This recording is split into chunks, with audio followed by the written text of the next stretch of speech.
The sea is a vast and unforgiving place. It swallows secrets whole, leaving nothing but salt and silence. But once, just once, it gave one back. A ship found adrift in the Atlantic in 1872, perfectly preserved, yet utterly, terrifyingly alone. Its name was the Mary Celeste. On November 7, 1872, the Mary Celeste set sail from New York, bound for Genoa, Italy. On board were 10 souls: Captain Benjamin Briggs, his wife Sarah, their 2-year-old daughter Sophia, and a hand-picked crew of 7. Captain Briggs was known as a strict but fair man, and his logbooks were famously meticulous. The ship's cargo was 1,700 barrels of industrial alcohol, a dangerous, volatile load, but the weather was clear, and the Atlantic was calm. They were never seen alive again. Almost a month later, on December 5th, the British brig Dei Gratia spotted a vessel drifting erratically, about 400 miles east of the Azores. Its sails were torn and it leaned strangely to one side, rocking like something breathing in its sleep. The captain of the Dei Gratia, David Morehouse, looked through his spyglass and recognized the ship, the Mary Celeste. It was his friend's ship. He called out, but there was no answer. He sent a boarding party across the gray, choppy water. What they discovered would become one of history's most chilling and enduring puzzles. The deck was completely deserted. There was no blood, no bodies, and no signs of a struggle. The ship's single lifeboat was missing. But the cargo? It was entirely intact. Down below, the crew's personal belongings were still in their cabins. Pipes, clothes, even toys for little Sophia. Half-eaten meals lay on a table, still fresh enough to suggest recent life. A sewing machine was still threaded, a project left unfinished. And in the captain's logbook, the last entry was dated 10 days earlier. 8 a.m., November 25th.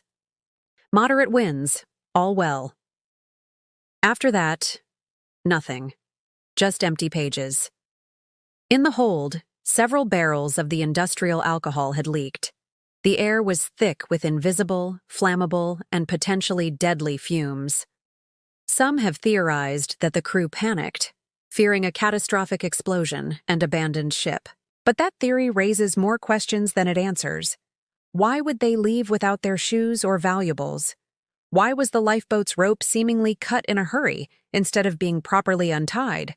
And most importantly, if they did escape in the lifeboat, why were they never found? No overturned boat, no wreckage, no remains.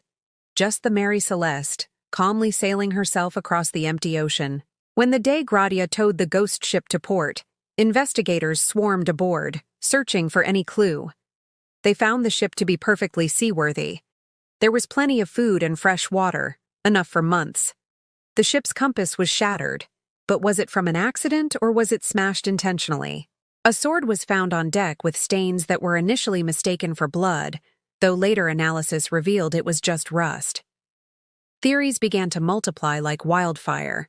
Mutiny, pirates, a complex insurance fraud scheme, a sudden seaquake or a rogue wave.